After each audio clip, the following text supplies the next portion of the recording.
کوثر وہ اللہ کے خزانے ہیں، اور اس میں سارے خزانے، صحت کے خزانے کوثر میں ہیں، دولت کے خزانے کوثر میں ہیں، عزت کے خزانے کوثر میں ہیں، نسلوں کے خزانے کوثر میں ہیں، برکت کے خزانے کوثر میں ہیں، راحتوں کے خزانے کوثر میں ہیں، اور خیروں کے خزانے کوثر میں ہیں۔ بیٹے، عزتیں، راحتیں، برکتیں، رحمتیں، خوشیاں، کامیابیاں، یہ اللہ جل شانہ نے کوثر میں سمو دیے ہیں، کوثر میں۔ اور جس کو کوثر مل گیا اور میرے حبیب کو ملا، ہم نے آپ کو عطا کیا، میرے رب کے خزانے بہت وسیع ہیں، مجھے آپ کو خبر نہیں۔ حضرت موسیٰ علیہ السلام اور حضرت خضر علیہ السلام کشتی میں بیٹھے تھے اور سفر کر رہے تھے، جس کا کوئی تذکرہ قرآن میں موجود ہے۔ تو ایک چڑیا آ کے اس کشتی کے کنارے پہ بیٹھی اور اس نے سمندر کے پانی سے چونچ بھرا، اور چونچ پانی کا بھر کے پی کے چلے گئے۔ تو خضر علیہ السلام نے فرمایا، جتنا چونچ میں پانی چڑیا کے ہے، یہ ساری کائنات کا علم ہے جو اللہ نے مخلوق کو دیا ہے، اور باقی جتنا علم ہے یہ سارا سمندر اللہ کے پاس ہے۔ میرے اللہ کے پاس یہ جو سمندر ہے، یہ میرے اللہ کے پاس علم ہے، میرے اللہ کا علم اتنا ہے، اور میرے اللہ کی طاقت اتنی ہے، اور میرے اللہ کی قوت اتنی ہے،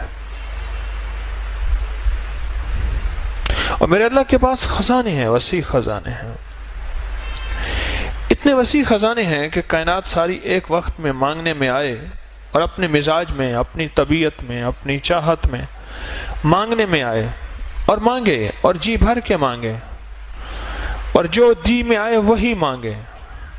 میرا رب سب کو دے، سب کی سنے، اور سب کی سننے کے بعد سب کو اپنے غیب کے خزانے سے جھولیاں بھر کے عطا کرے۔ تو میرے رب کے خزانوں میں ایک خزانہ ہے، اس کا نام ہے کوثر، ایک خزانہ ہے، اور اس خزانے کا ایک چشمہ ہے جس کا چشمے کا نام کوثر ہے۔ جیسے سمندر ہے، بہت بڑیا دریا ہے، دریا سے نہریں نکلتی ہیں، بڑی نہریں، چھوٹی نہریں، بڑی نہریں نکلتی ہیں۔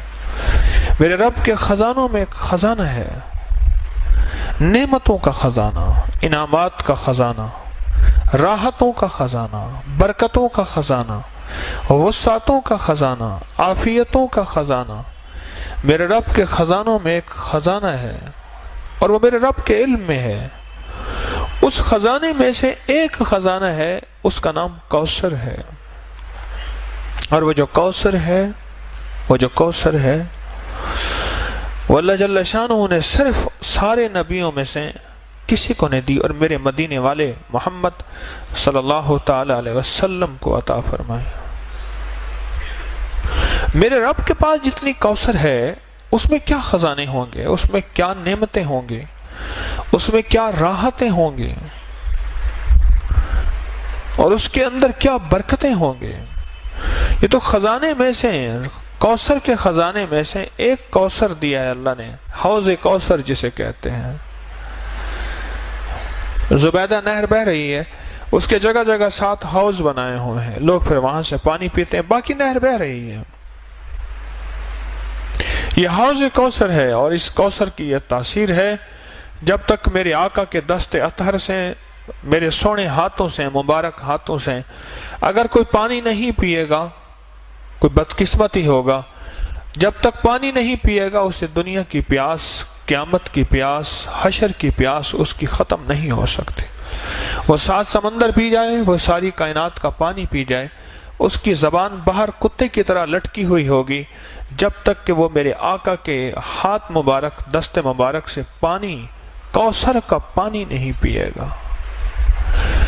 اور اللہ جل شانہ نے قرآن پاک میں جو فرمایا، اِنَّا آتَيْنَا کل کوثر، میرے حبیب ہم نے آپ کو ایک نعمت عطا کی ہے جس کا نام کوثر ہے۔ آپ کو ایک نعمت عطا کی ہے جس کا نام کوثر ہے۔ اور یاد رکھیے گا، ہر کوثر اور ہر زمزم یہ 2 چیزیں ہیں۔ ہر زمزم ایڑیاں رگڑنے کے بعد ملتا ہے، ہر زمزم ایڑیاں رگڑنے کے بعد ملتا ہے۔ ایڑیوں سے مراد قربانی، کبھی مزاج کی، کبھی طبیعت کی، کبھی چاہتوں کی، کبھی محبتوں کی قربانی۔ اور قربانی کا سب سے پہلا سبجیکٹ گھر سے شروع ہوتا ہے اور بیوی سے شروع ہوتا ہے، اس میں پہلے میں ہوں۔ سب سے پہلا سبجیکٹ قربانی کا گھر سے شروع ہوتا ہے اور بیوی سے شروع ہوتا ہے۔ کوئی بھی زمزم ایڑیاں رگڑے بغیر نہیں ملتا۔ چھوٹا سا بیگ اٹھا کے ادھر رکھ دیا، ایک پل میں چراغ پا ہو گیا، تو کیا زمزم لینے آیا ہے؟ ایڑیاں رگڑے بغیر زمزم نہیں ملے گا۔ اور ذہن میں رکھیے گا، یہ امت قربانی کی متحمل نہیں ہے، پھر اللہ چھوٹی چھوٹی ان چیزوں سے ایڑیاں رگڑوا کے زمزم دے دیتا ہے۔ ان چھوٹی چھوٹی چیزوں سے۔ کھانا میرے ذوق کا نہیں، سونا میرے ذوق کا نہیں، رہنا میرے مزاج کا نہیں۔ میری طبیعت چاہتی ہے میں غسل خانے میں پانی کے شاور کے نیچے کھڑا رہوں، ادھر باہر لائن لگی ہے، ادھر طبیعت کو توڑ دیا، یہ ایڑی رگڑی جا رہی ہے۔ جی چاہتا ہے کھانا بہت کھانا کھاؤں گا پھر سو نہیں سکوں گا، یہ ایڑی رگڑی جا رہی ہے۔ جی چاہتا ہے کہ بس میں لیٹا رہوں، ادھر کہتے ہیں اٹھو ظہر کا وقت ہو گیا، اپنی طبیعت کو توڑا چھوڑا، گہری نیند آئی ہوئی، یہ ایڑی رگڑی جا رہی ہے۔ زمزم نکلنے کے لیے، زمزم پانے کے لیے ایڑیاں رگڑنا ضروری ہے۔ وہاں بڑی قربانیاں ہوئی تھیں، یہاں چھوٹی قربانیوں میں رب کی رحمتوں کا زمزم مل جاتا ہے۔ وہاں بڑی قربانیاں ہوئی تھیں، یہاں تو کوئی قربانیاں ہو ہی نہیں رہی۔ پل میں کریم نے چوتھی تراویح کے اندر روتی ہی بدل دی ہواؤں کی، ٹھنڈی ہواؤں چلا کے پورا حال ٹھنڈا کر دیا۔ دو چیزیں جس کو ملتی ہیں، میں عرض کر رہا تھا، ایک زمزم اور ایک کوثر، اس کے پیچھے قربانی ہے۔ میرے آقا مدینے والے کو جو کوثر دیا رب کریم نے، اس کے پیچھے قربانی ہے کہ قریش نے، مشرکین نے میرے آقا کو تانا دیا تھا آپ کے بیٹے نہ ہونے کا تانا دیا تھا، تو اللہ پاک نے فرمایا کہ میرے حبیب ہم نے آپ کو کوثر دے دیا۔ آپ نہیں سوچ سکتے کہ لفظ کوثر میں کیا ہے اور کوثر میں کیا ہے۔ یہ لفظ پھر سنیے گا، لفظ کوثر میں کیا ہے اور کوثر میں کیا ہے۔ آپ سوچ نہیں سکتے، آپ گمان نہیں کر سکتے کہ کوثر کس کو ملے گا۔ دنیا کا کون خوش قسمت انسان ہے جس کو کوثر ملے گا۔ جس طرح زمزم ناگواریوں کے بغیر نہیں آتا، جس کو میں نے ایڑیا رگڑنا کہا ہے، اس طرح کوثر بھی ناگواریوں کے بغیر نہیں آتا۔ کوثر وہ اللہ کے خزانے ہیں اور اس میں سارے خزانے، صحت کے خزانے کوثر میں ہیں، دولت کے خزانے کوثر میں ہیں، عزت کے خزانے کوثر میں ہیں، نسلوں کے خزانے کوثر میں ہیں، برکت کے خزانے کوثر میں ہیں، راحتوں کے خزانے کوثر میں ہیں، اور خیروں کے خزانے کوثر میں ہیں۔ بیٹے، عزتیں، راحتیں، برکتیں، رحمتیں، خوشیاں، کامیابیاں، یہ اللہ جل شانہ نے کوثر میں سمو دیے ہیں، کوثر میں۔ اور جس کو کوثر مل گیا اور میرے حبیب کو ملا، ہم نے آپ کو عطا کیا۔ اور یاد رکھیے گا، جو میرے مدینے والے کی عطا ہے وہ امت تک چلے گی، کیونکہ سخی کے پاس عطا ہے اور سخی چھپا کے نہیں رکھتا۔ میرے آقا مدینے والے سے بڑھ کے سخی کائنات میں کوئی نہیں ہے اور نہ ہوگا۔ سخی کے پاس عطا ہے، اور میرے مدینے والے کے اصحاب سخی، میرے مدینے والے کے اہل بیت سخی، اور میرے مدینے والے کے اولیاء صالحین ماننے والے سخی۔ یہ سخاوت چلے گی، کوثر کا فیض چلے گا ہر اس شخص کے پاس جس کے اندر کچھ خوبیاں ہوں گی، اللہ اس کو کوثر دے گا۔ ایک وہ شخص جو سخی ہوگا، رب اس سے کوثر کو دور نہیں کرے گا، سخی ہوگا۔ غریب ہو کے بھی سخی ہو، امیر ہو کے سخی ہونا بڑا مشکل ہوتا ہے۔ ضروری نہیں دولت کا تعلق سخاوت سے ہو، سخاوت دل کی کیفیتوں کا نام ہے، دولت سے نہیں ہے۔ جو غریب ہو کے بھی سخی ہو اس کو کوثر ملے گی، سنتے جائیے گا۔ جو غریب ہو کے بھی سخی ہو اور امیر ہو کے بھی سخی ہو، سخی کو کوثر ملے گا، ایک سخی کو ملے گا۔ اور دوسرا اس شخص کو کوثر ملے گا جس کا تعلق زبان کی مٹھاس کے ساتھ ہوگا. بد مزاج، بد زبان شخص کوثر سے محروم ہو جائے گا. اللہ یہ چیز پہلے مجھے عطا فرمائے، میں اس کا بہت زیادہ محتاج ہوں. بد مزاج، بد زبان شخص کوثر سے محروم ہو جائے گا. گالیاں دینے والا، بات بات پہ اللہ سے مانگا کریں، والا میری زبان سے گالیاں ختم کر دیں. اللہ مجھے جتنا غصہ آئے، اللہ میری زبان سے گالیاں ختم کر دے. اللہ میری زبان کو گالیوں سے پاک کر دے. بد مزاج، بات بات کے اوپر برہم ہونے والا، لڑنے والا، توڑ پھوڑ کر دینے والا، مارنے والا کوثر سے محروم رہے گا. حلیم مزاج کوثر کو پائے گا، سخی کوثر کو پائے گا، حلیم کوثر کو پائے گا. جس کے اندر حلم ہوگا وہ کوثر کو پائے گا. میں اس کی وضاحت کرتا ہوں کہ کوثر کو کیسے پائے گا. اور تیسرا، معاف کرنے والا کوثر کو پائے گا. جو تجھے محروم کرے تو اسے عطا کر، جو تجھ پہ ظلم کرے تو اسے معاف کر. معاف کرنے والے کو رب کوثر عطا فرمائے گا. کتنے لوگ ایسے تھے، بہن بھائی آپس میں الجھے ہوئے تھے، میں نے کہا چھوڑ دے جائیداد، رشتہ نہ توڑ، رشتے کو بچا لے. جائیداد کا حصہ چھوڑ دے، زمین کا حصہ چھوڑ دے. میرے کہنے پہ چھوڑ دیا اس نے. کئی اتنے تھے جنہوں نے نہیں چھوڑا، ان کی اپنی مرضی ہے. کئی اتنے تھے جنہیں میرے کہنے پہ چھوڑ دیا. میں نے کہا نہ الجھ، رشتے پھر نہیں آئیں گے، یہ چیزیں پھر آ جائیں گے. اگر نہ بھی ملیں تو اس کا صلہ تیری نسلوں میں ملے گا. اس نے چھوڑ دیا جائیداد، زمین، دکان، مال، چیزیں، تقسیم. میں نہیں لیتا.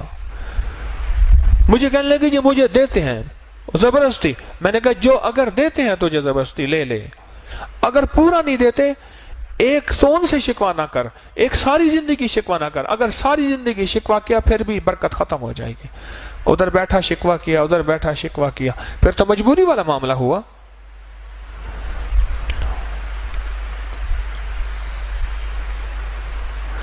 کوثر ملتا ہے، کوثر معاف کرنے والے کو کوثر ملتا ہے. کیا عجیب ہے نعمت. معاف کرنے والے کو رب کوثر دیتا ہے، رب کوثر دیتا ہے. جو سلام کو عام کرتا ہے رب اس کو کوثر دیتا ہے. چوتھی نعمت بتا رہا ہوں، یاد گن رہے ہیں جن کو کوثر مل رہا.